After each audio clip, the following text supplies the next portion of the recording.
Gurur Brahma, Gurur Vishnu, Gurur Devo Maheshwaraha, Gurureva Param Brahma, Tasmai Shri Gurave Namaha.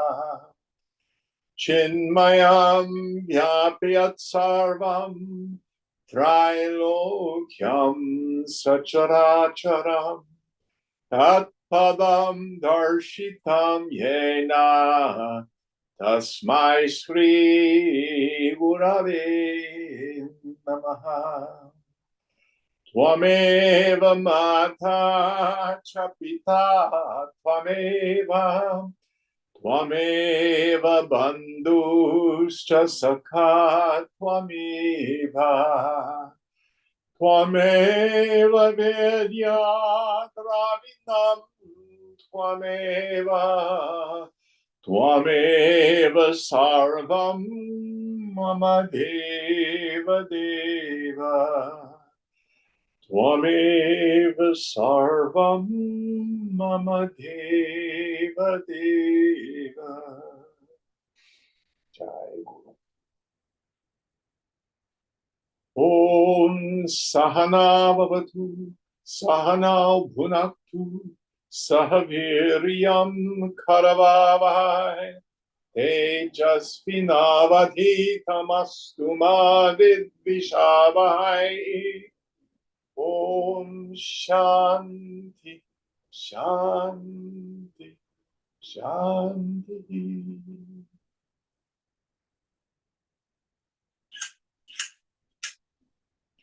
So last week we began the 7th chapter, the lamp of satisfaction. What verse are we on this evening? 14. 14. And who's going to chant this evening? Ganesh, you can go for it since you've been chanting. Okay, yeah. That's good. 7:14. Okay.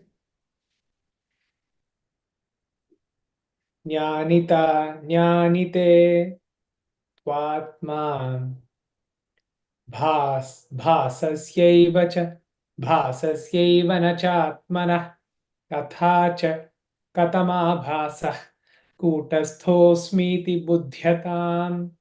Doubt, wise or ignorant are terms that can be applied to Chidabhasa and never to Kutastha.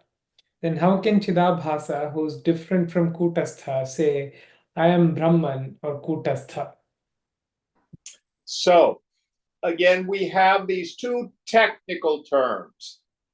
Chidabhasa means the reflection of consciousness. This is the jiva, or the sense that I am an individual.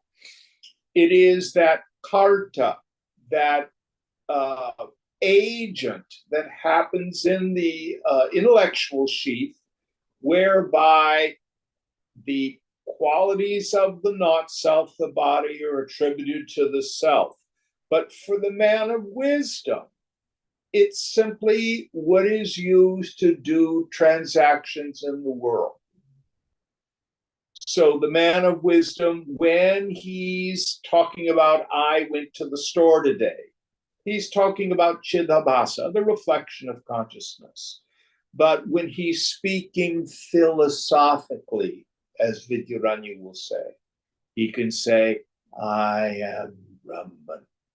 So the doubt here is, Chidabhasa is unreal. It is a reflection. Kutastha here means, of course, Brahman. How can Chidabhasa say, I am Brahman. Wouldn't it be better for Chidabhasa to say, I'm a fool? So what we have to understand is there's two kinds of knowledge going on here. Both bondage and liberation occurred at Chidabhasa. The bondage that Chidabhasa has is, I think I'm my body, or I think I'm the inner equipment, the antakarana. The cause of that is the ignorance. Where is that ignorance? It's in Chidabhasa. It's in the subtle intellect. When the subtle intellect, through direct experience,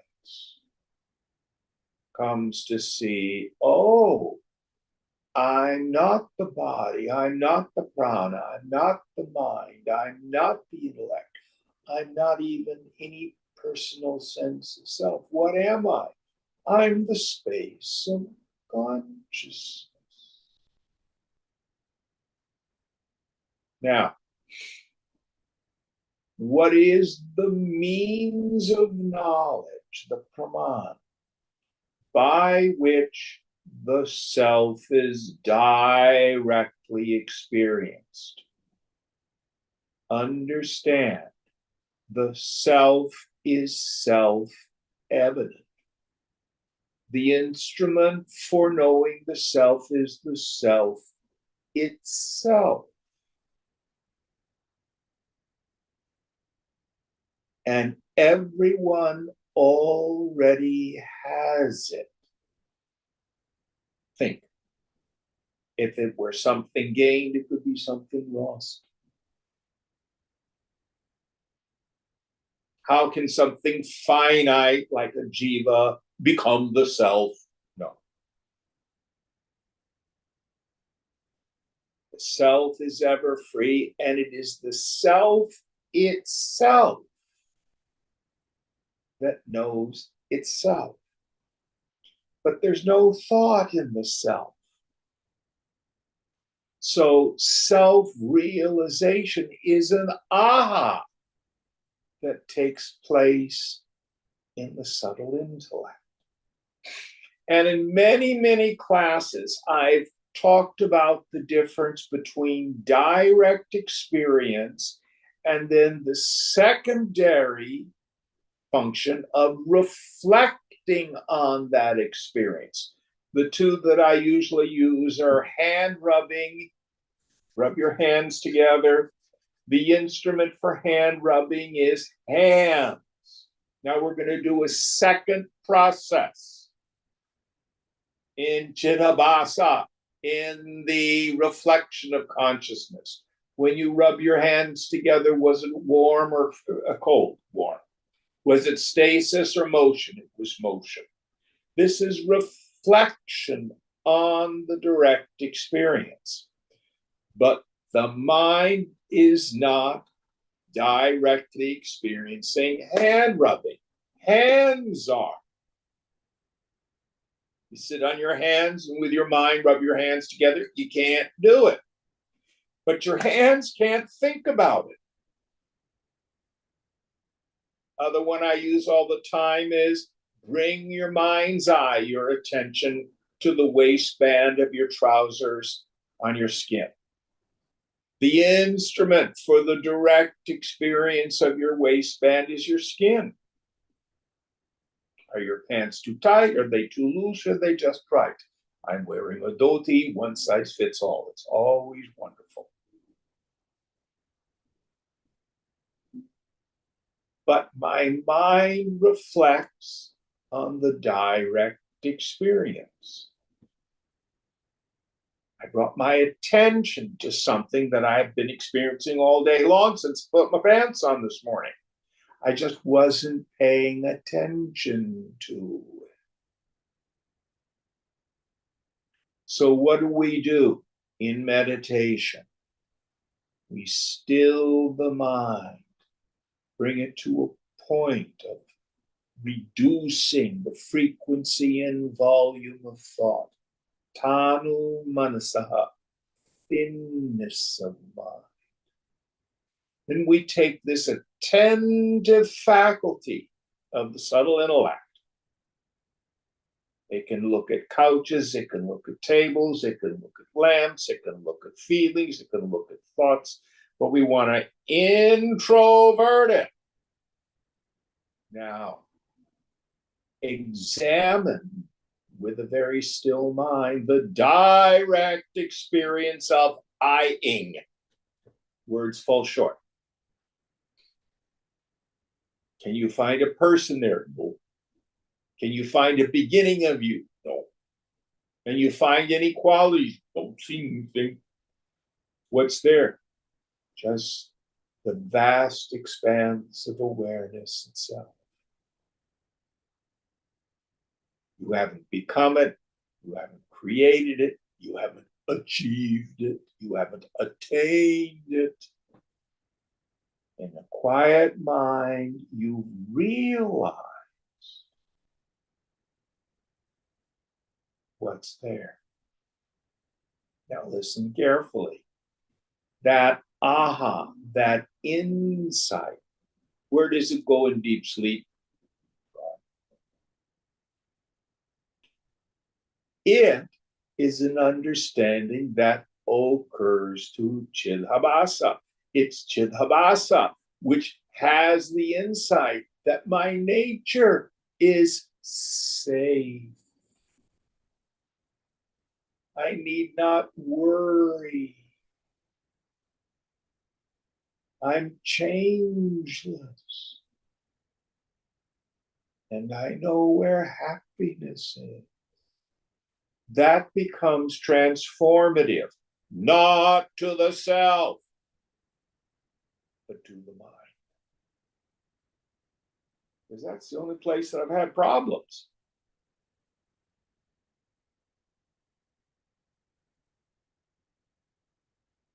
The term I like for that aha is pratyabhijnanam, recognition. So the doubt here is, well, how can this Chidabhasa say I am Brahman? It is because it sees fundamentally its own unreality. It sees that no personal sense of self is real. It's the one that has the insight. The self does not think. The self illumines thinking. Very subtle point. Any questions or thoughts about it? Now, how quiet must I get my mind? That all has to do with how pure it is.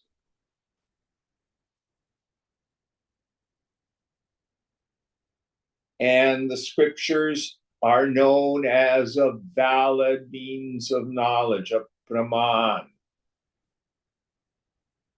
They give us two kinds of information, knowledge. The first is they let us know that Brahman is. This is an indirect knowledge. There is something which is birthless, changeless, and deathless. Then scriptural statements like, you are that. Tattvamasi. Now, in a quiet mind, see if it's true. This takes the indirect knowledge, Brahman exists, and gives us the direct knowledge. My gosh, it's me. Aham Brahmasmi.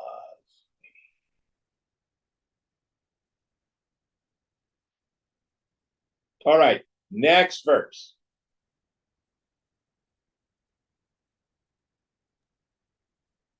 Nayam दोषश्चिदाभासः कूटस्थैकस्वभाववान् आभासत्वस्य मिथ्यात्वात् कूटस्थत्वापशेषणात्.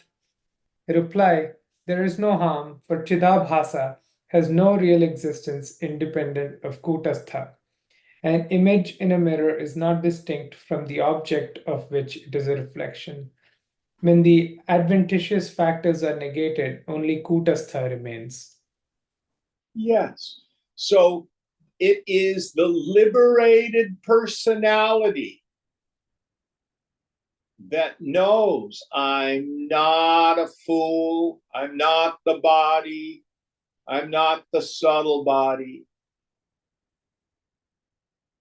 This individual mind goes, oh, lights on, nobody's home. And again, that does not happen to the self. The self does not get realized. This is the buddhi, the intellect, becoming buddha, awake. And what does he mean by it's the substratum of Chidabhasa? So the essence of the ego is I am Jim, I am 5'9", I am too fat, I am old, I am forgetful, I live on Grand Avenue, I have got my taxes done, I'm very good to do that. But what is the substratum of that jiva bhavana? It is aham, I.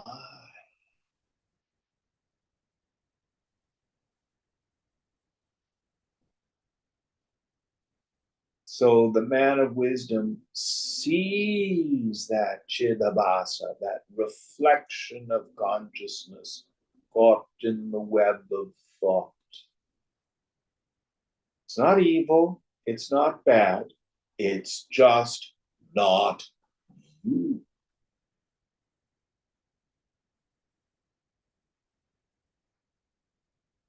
That's the point.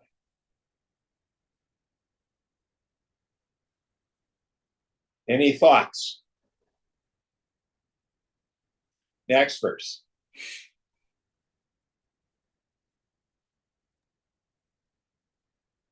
कूटस्थोऽस्मीति बोधोऽपि मिथ्या चेन्नेति को वदेत् न हि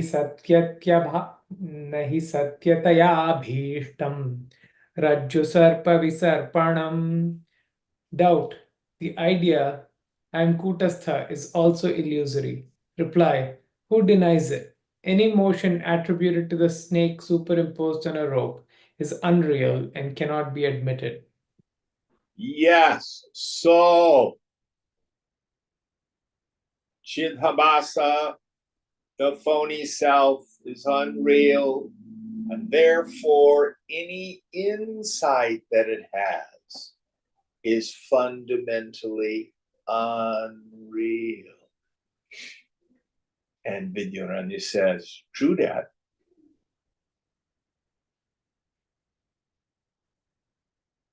Now we have to be very careful here, because the lip Vedantins will come to this conclusion, and then they say self-realization isn't real. From the standpoint of the absolute, it's true. It is an illusory insight that happens to an illusory intellect belonging to an illusory being. However, it was this illusory being that was having all the problems.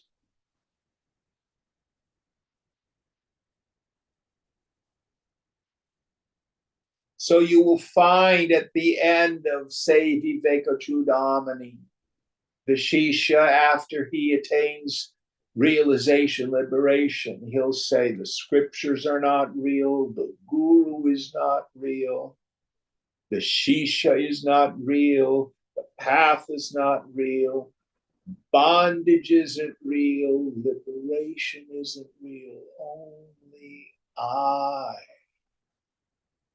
is real.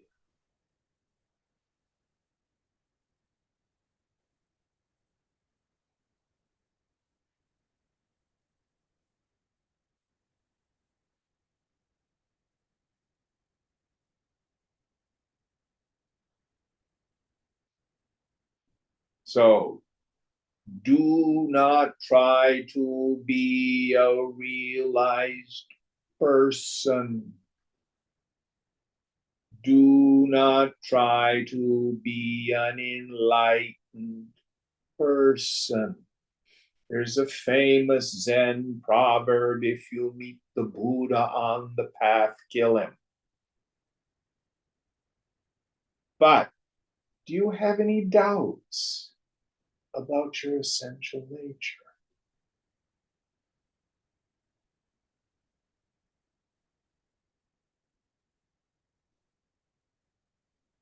So the man or woman of wisdom, what do they know?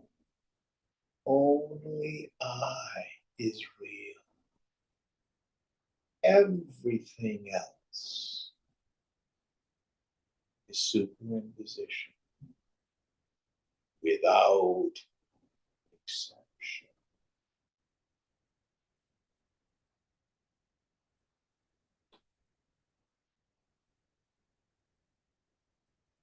All of your spirituality, nitya. All of your deep insights, nitya.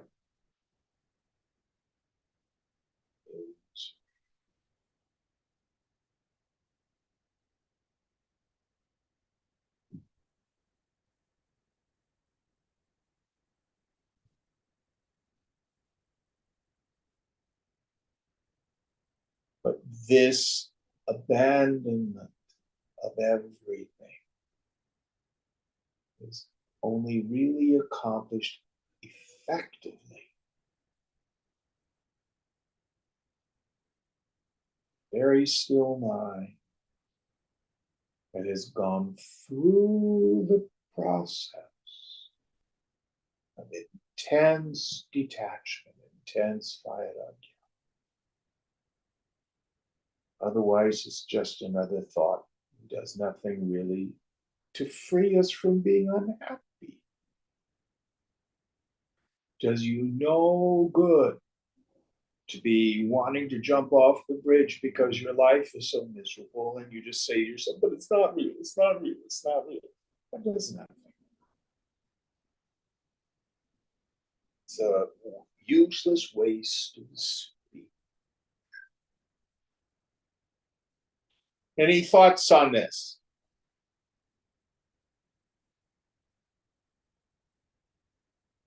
Next verse.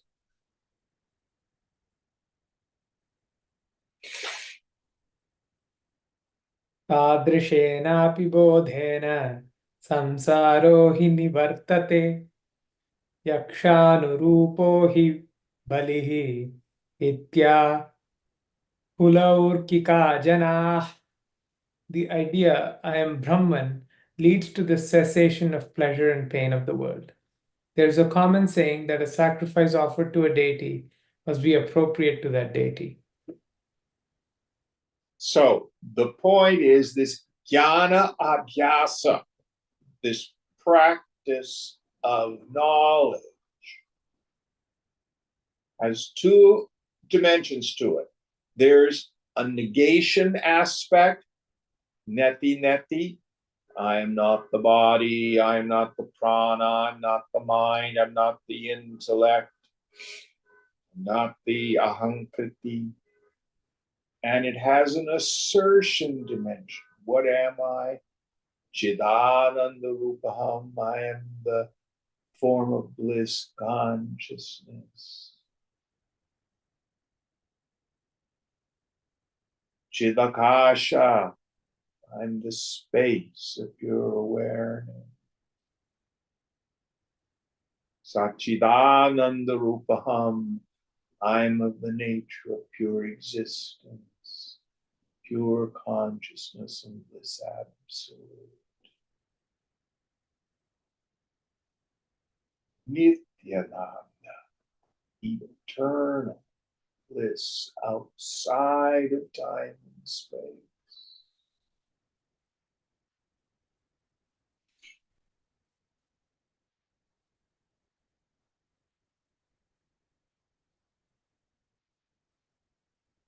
Amritam, immortal.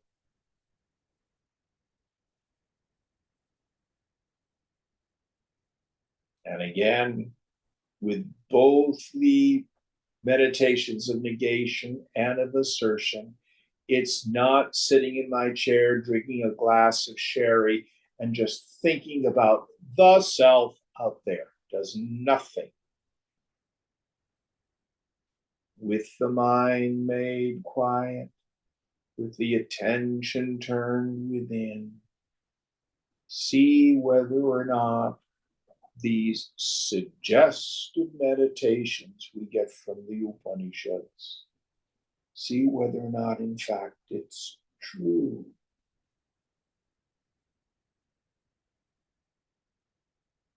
And that helps us drop the false attachments, the false ideas of self over and over again.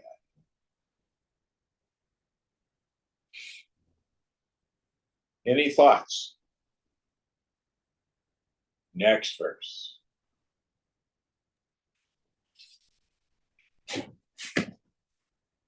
तस्मादाभासपुरुषः सकूटस्थो विविच्यतं कूटस्थोऽस्मीति विज्ञातुम् अर्हतीत्यभ्यचाच्छ्रुतिः.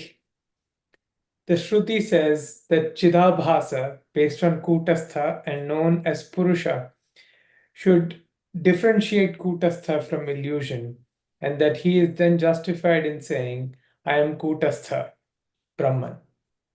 Yes. So this is what the kind of thinking that we're invited to engage in. This nitya anitya vivechanam, this discrimination between the eternal and the non-eternal, this drishya viveka, this discrimination between the seer and the seen, this discrimination between Atman, Anatman, Vivek, discrimination between the self and the non-self.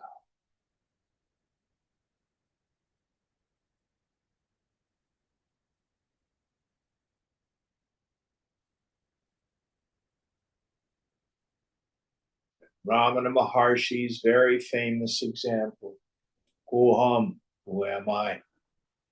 When a thought, feeling, perception arises, to whom did this occur? To me. Who am I? Now, this Chidabhasa, this term that Vidyaranya uses, abhasa means a reflection. I personally like the term Chitchaya, which means a shadow self. It also means a reflection. Reason is this: the phony self, this Chidabhasa, as an identity, only appears to be there when you don't look at it. So just like a shadow appears when there's some object that occludes the light, if there's a bright car headlights and a person standing in front, then you see the long shadow. remove the person, just light. So what happens when I go looking for this Chid Abhasa, this Chit Chaya, this Jiva Bhavana? What Ramana Maharshi says, it's absolutely the truth. You go looking for that person. Well, who am I? Thoughts may arise. Well, I'm poor, I'm rich, I'm successful, I'm not. Well, wait a minute. Those are thoughts. I am not those. Koham, who am I? Who am I? And that phony self falls.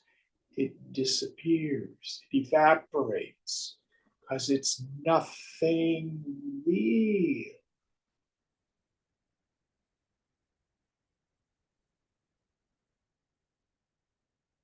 Then you see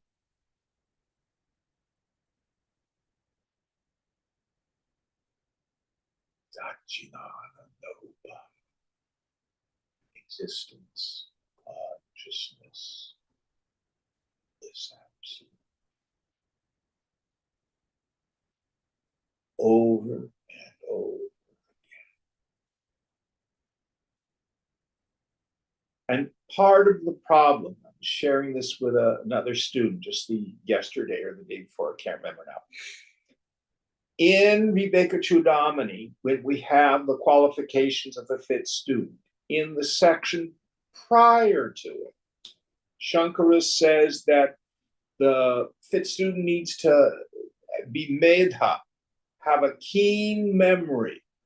This does not just mean I can quote verses. I don't even need to be able to do that. It means, can I remember to apply the teaching in the midst of life? So I'm at work, or I'm in a relationship, or I see something on the news, and I get disturbed.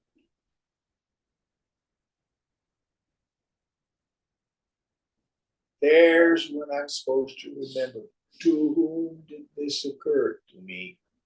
Oh, who am I? There's no person there being disturbed. It's just something my mind has done.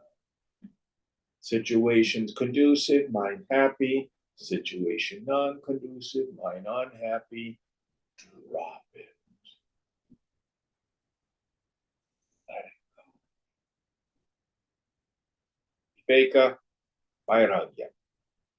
Over and over again.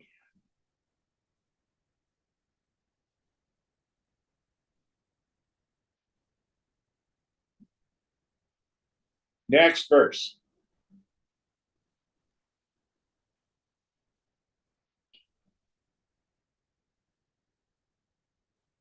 Asandigdha viparyasta bodho dehatmani kshyate tadvat atreti nirnetu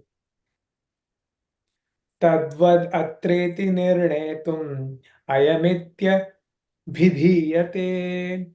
In speaking of himself, the common man seems to be convinced of his identity with the body. A similar conviction about the self as Brahman is necessary for liberation. This is the meaning of this in I am this. Yes. So, as I take the language right out of Yoga Vasishta, both bondage and liberation occur in the mind. The self is ever free. There is no other bondage than the deeply rooted conviction that I'm bound, meaning I'm the body. Its cause is ignorance. There is no other liberation than the deeply rooted conviction in the mind, technically in the subtle intellect, based on direct experience, that I am free, I am Brahman. Neither state affects the self.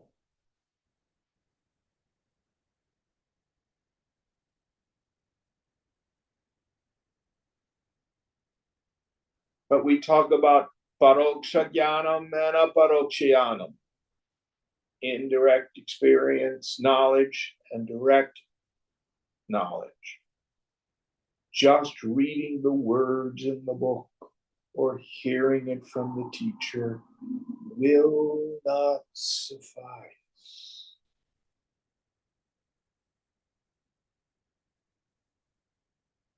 We have to prove it to ourselves.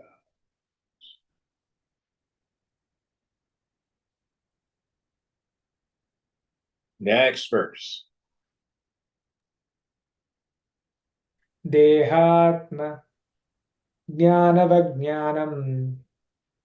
Dehatma jnanavajnanam. Dehatma jnanabadhakam. Atmanyeva bhavedyasya. Sanechannapi muchyate. When a man is as firmly convinced of his identity with Brahman as an ordinary man is convinced of his identity with the body, he is liberated even if he does not wish for it. Yes. So if, like Ramana Maharshi, he's all of a sudden consumed with the notion that he's going to die, and he lies down and goes through very simply, Koham, who am I? He did not desire moksha. He just was consumed with this question. Who am I? And realization happened.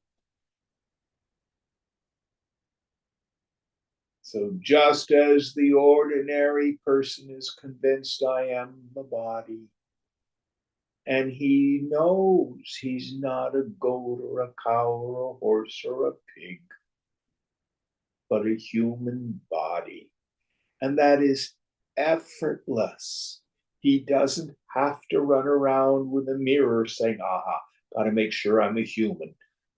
Or like the character in the Kafka short story that wakes up and finds that he's become a cockroach. Doesn't happen. Likewise, for the person of wisdom, they never doubt that they are Brahman. Other people can say what they want. They have their ideas.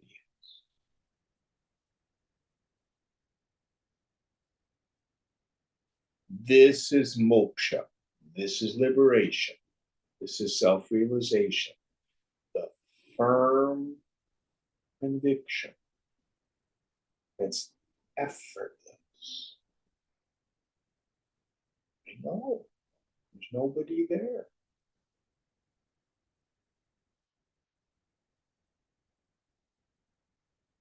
Sthita prajna means it's steady.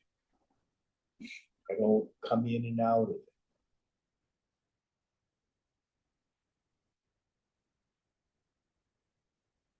The woman of wisdom, the man of wisdom, no longer needs to practice discrimination. It's the most obvious thing that there is. When are you ever not you?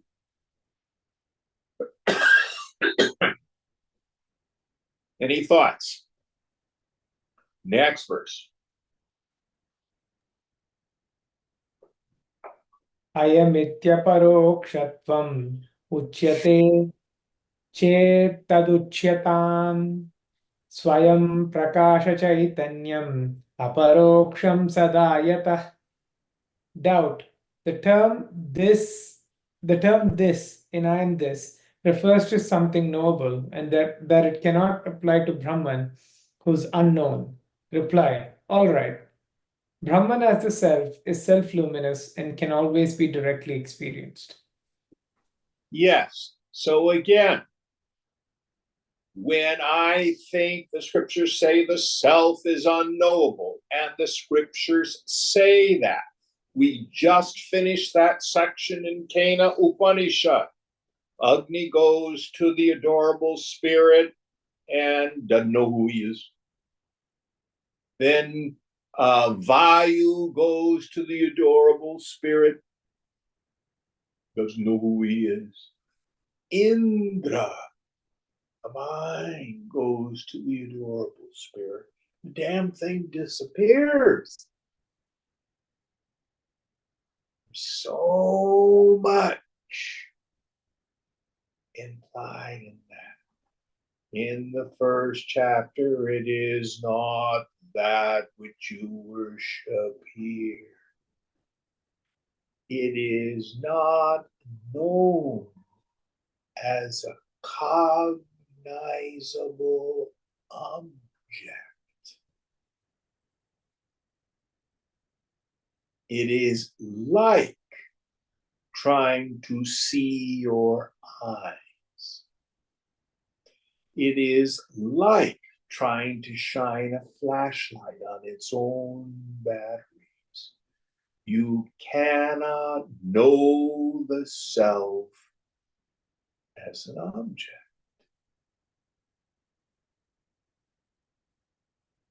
But you are not unknown. You are self-luminous. Do you exist? I think so. I'm not so sure. Well, quit thinking and see if you disappear. How do you know it? You do not see, hear, taste, touch, or smell yourself. You do not emote yourself. You do not think yourself. You're not an experience. Oh, I went to Burning Man and dropped LSD and I experienced the self. No, idiot, you didn't. Are you sitting here in front of me? Yeah. Do you know what's going on here? Yeah. Who knows it? I do. That's yourself. It's never, ever, ever gone. It's you.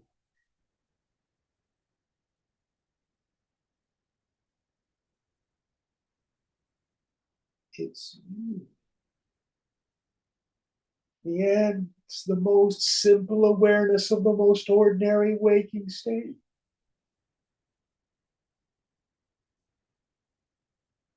Now, we talk about where is happiness. You can illumine that mediated happiness when desire and object become one. It's just so clumsy and so little. Or you can understand, oh, revel in the self. Mike Minton has brought us this image I like to show all the time. Can you guys see it in Zoom land? Yeah, we Yes? can see it. There's Hanuman embracing Ram. Hanuman's the mind. When is it satisfied? When is it happy? Oh dear. In the embrace of the self.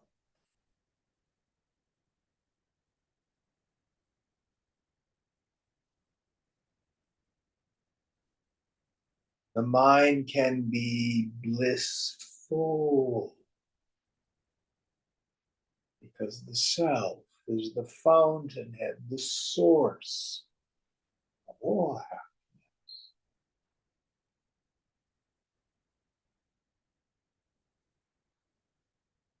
It's always there.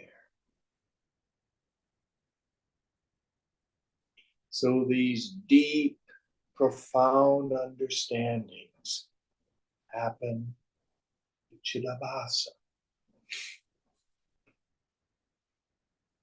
So that is how the self is both unknowable and yet realizable. How it is both unknown and known.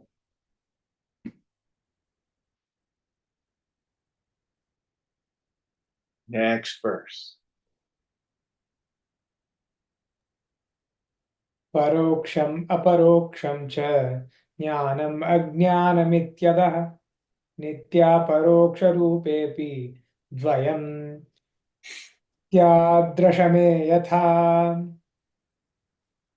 The self is ever cognized. We speak of its being known directly or indirectly, being known or unknown, as in the illustration of the 10th man.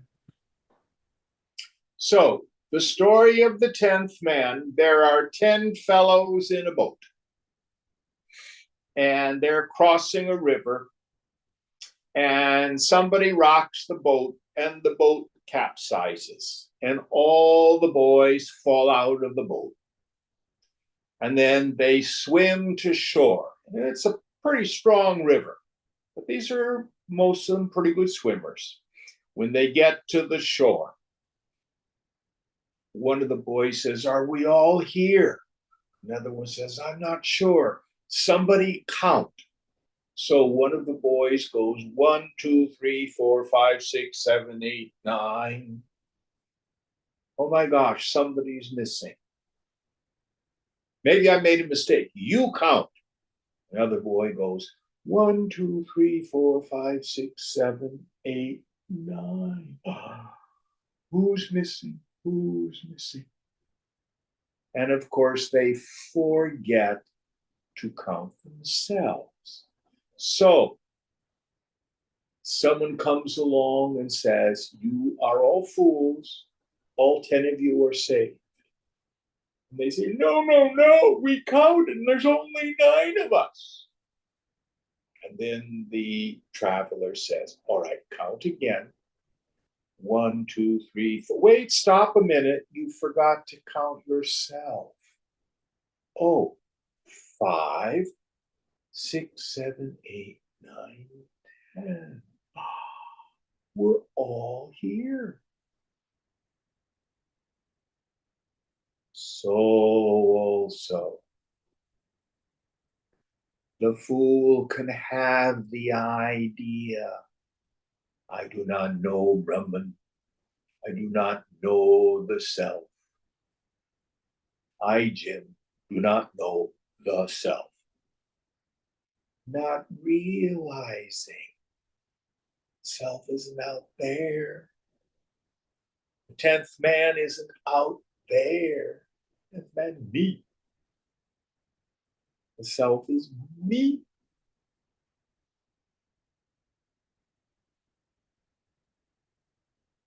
That's all there is to my ignorance.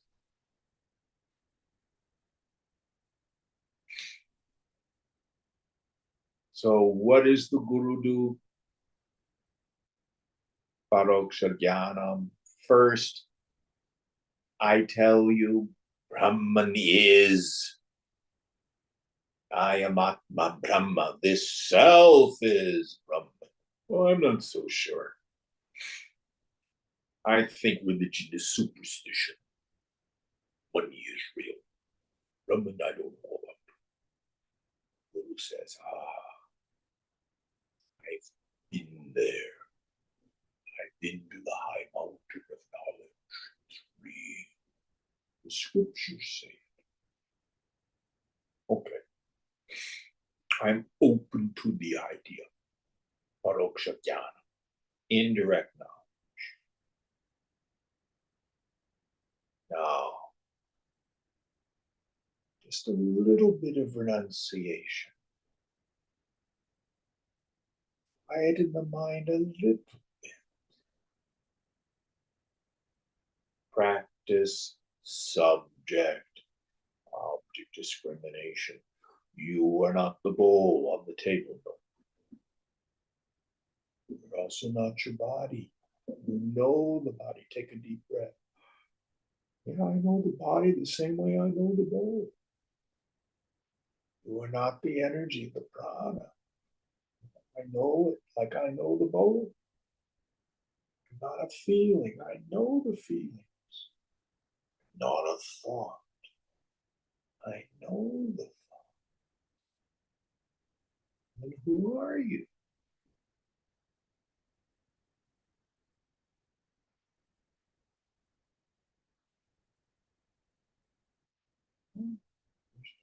be there. Yet I am. I shine. Prakash, light of awareness itself.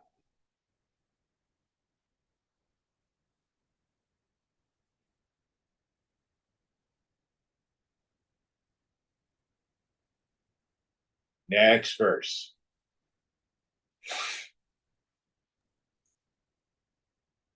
नवसङ्ख्याहृतज्ञानो दशमो बिभ्रमात्तदा न वेत्ति दशमोऽस्मीति वीक्ष्यमाणोऽपि तान्नव. The 10th man counts the other 9, each of whom is visible to him, but forgets himself to the 10th, though all the time seeing himself. So even though he knows that he forgets to count himself because he's looking outward at the other 9. Next verse. न भाति नास्ति दशम इति स्वं दशमं तदा मत्वा भक्ति तदज्ञान कृतमावरणं विदुः. Being himself the 10th, he does not find him. Being himself the 10th, he does not find him. The 10th is not visible, he is absent, so he says.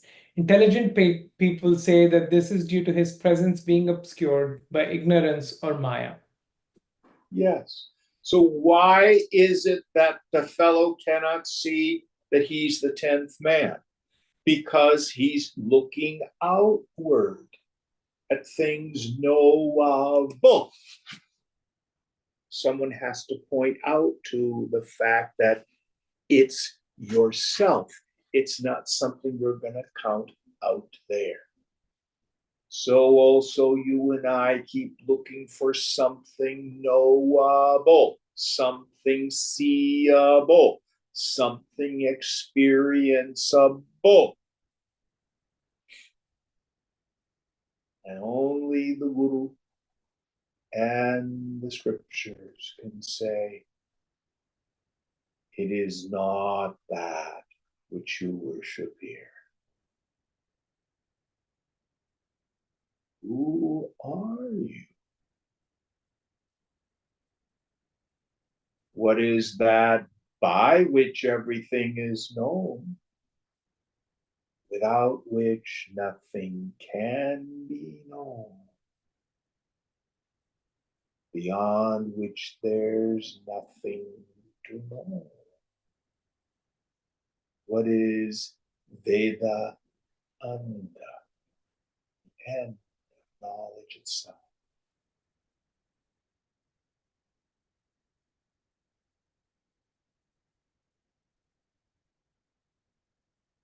Next one.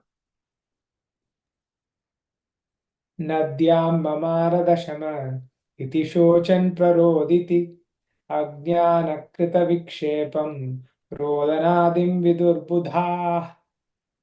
He is grieved and cries because he believes the 10th to have been drowned in the river. The act of weeping, a result of false superimposition, is due to illusion. Yes, so the parallel here is that boys start weeping because they think one of their comrades has drowned. So also you and I weep because I am suffering. I got fired. I didn't get a raise. I lost my friend. Someone said something unkind to me. I me mine, I me mine, I me mine, I me mine. And I didn't get what I want. I can't get rid of something I hate. I'm unhappy, I'm unhappy, I'm unhappy. It's so simple in the end. Based on my force of my past, if the situation is conducive, the mind is happy. If the situation is not conducive, the mind is unhappy.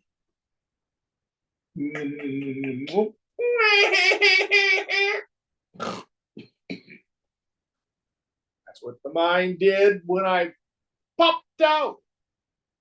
And it hasn't changed a bit.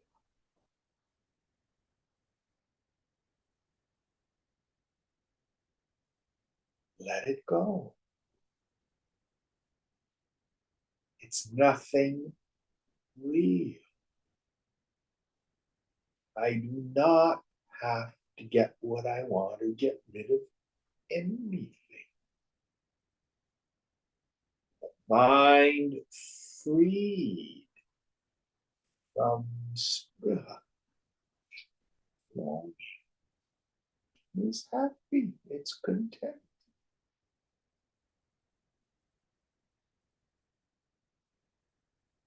I don't need to defend, protect, secure self.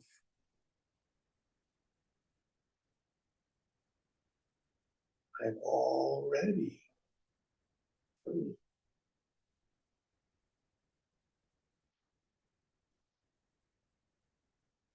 Next verse. Namrato dashamo shrutvapta. Oh, yes.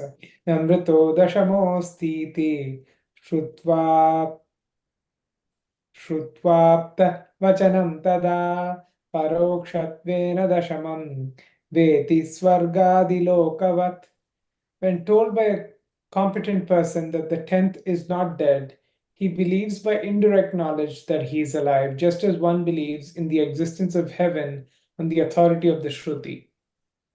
So, this is what's called paroksha jnanam, indirect knowledge. So the scriptures say Swarga is real.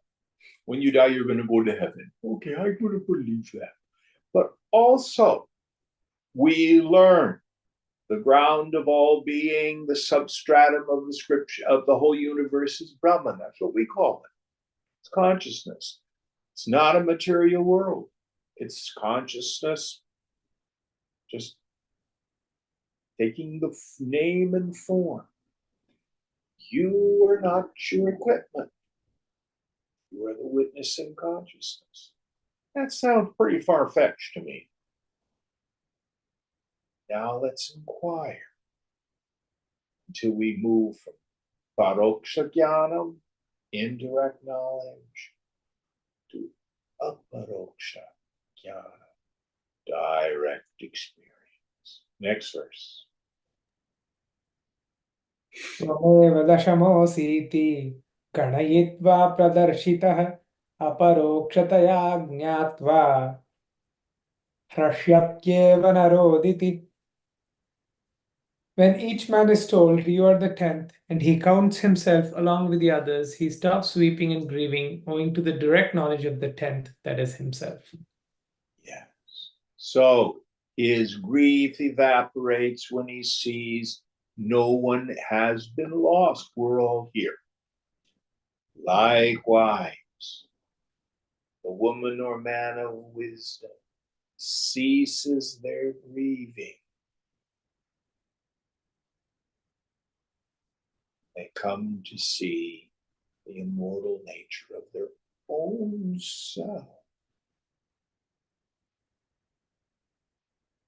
In second chapter of Bhagavad Gita, the 11th verse, the teaching really starts. What does Krishna say?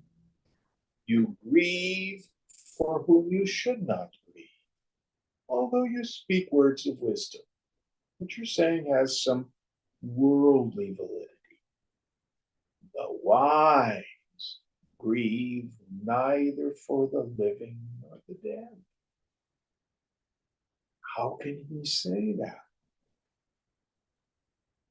Nobody dies.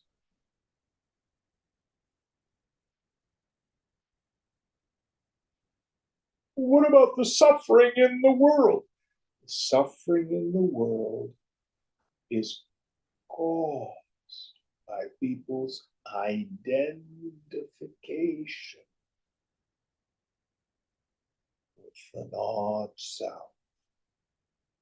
It causes people to do violent things to one another. And it causes the victims of this violence to go through great fear.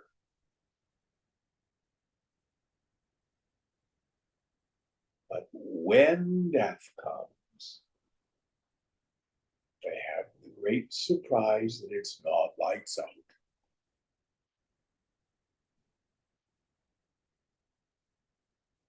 Death is not a tragedy.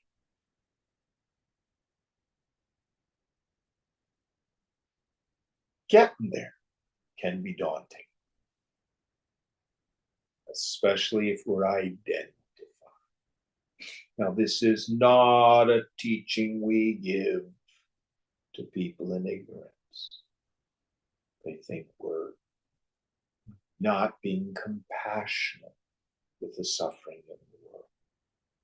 On the contrary, we must do all that we can to alleviate the suffering in the world, which unfortunately is not nearly as much as we would like. But you can work hard for justice and not get upset about it. Next verse. Ajnana vrittivikshepa vividhajnana Shokapa Shokapagama ityeta Yojaniyashchidatmani. 7 stages can be distinguished in respect of the self: ignorance, obscuration, superimposition, indirect knowledge, direct knowledge, cessation of grief, and the rise of perfect satisfaction. So we have these sapta jnana bhumikas, sapta ajnana bhumikas in Yoga Vasishta. The 7 stages of knowledge, 7 stages of ignorance. These are different. These are Vidyaranyas, 7 stages of the self, meaning this Chidabhasa, what it goes through. And the first one, ignorance. Second one was obscuring. Yeah. And third one is the cessation of ignorance. Superimposition. The third one's superimposition. Okay. Then comes, what's the fourth? Indirect knowledge. Indirect knowledge. Then comes direct knowledge. Then comes the alleviation of our suffering. And then finally, steady wisdom, satisfaction. So let's see how he breaks it down.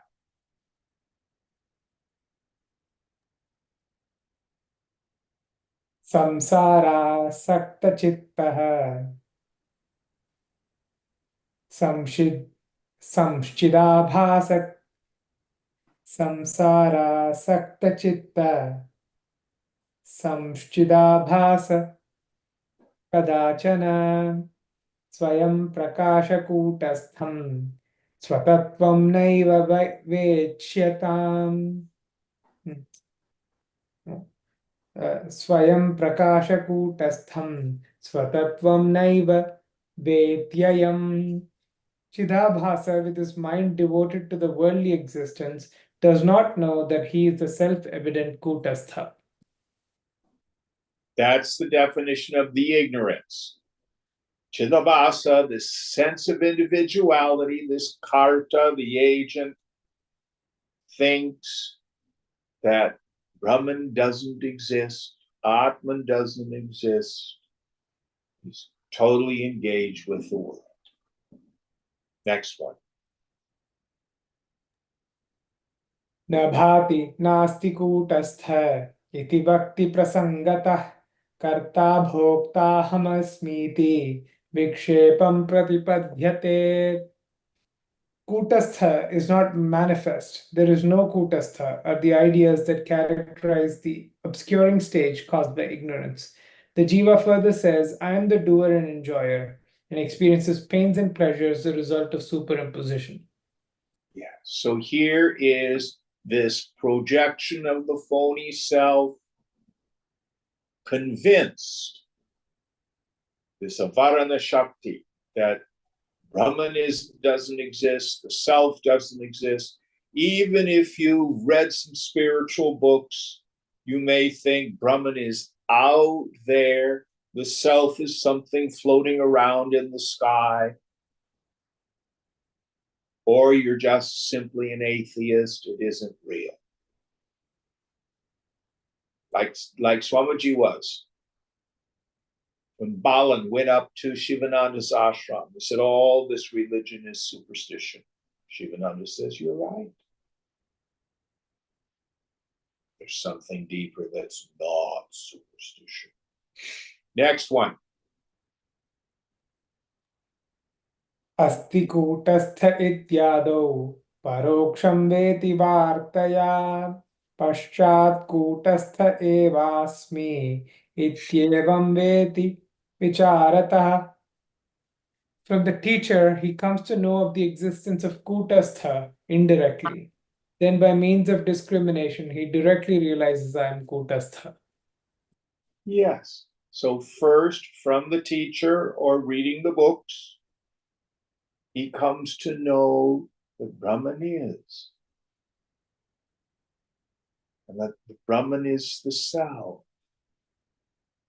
And then through investigation, he comes to see that, aham brahmasmi, I am that. Next one. Karta bhoktatyavemadi shokajatam pramunchati kritam krityam prapaniyam praptam ityeva tushyati. Now he is free from the erroneous idea that he is a doer and an enjoyer of the fruit of the actions. With this conviction, his grief comes to an end. He feels that he has accomplished all that was to be accomplished and experiences perfect satisfaction. Yes. So knowing that self-realization is the goal of human existence, he has come to see it. He knows he's not the agent. What's the agent? Guna and karma, qualities of mind and force of the past. He knows he's not the experiencer. Those are simply the reactions of the mind to conducive and non-conducive environments. What am I? I am the unattached witness of it all. And grief and suffering subside. Next one. Ajnanam avritis tadvad vikshepascha parokshadhi aparokshamati shokam aparokshamati shoka mokshas triptir nirankusha. There are 7 stages of jiva: ignorance, obscuration, superimposition, indirect knowledge, direct knowledge, freedom from grief, and unrestricted bliss. Yes. So when the grief fades away, then the jnani also knows that it is the mind freed from all longing that is happy. So he can begin to enjoy his own self-nature, Brahmananda Rasa, the juice of the bliss of Brahman. So these are the 7 stages of the jiva, the chidabhasa, things it can go through in life. All right, we'll quit here tonight. What verse are we on for next week? 34. 34. Om Purnamada Purnamidam Purnat Purnamudachyate Purnasya Purnamadhaya Purnameva Vashishyate. Om Shanti Shanti Shanti.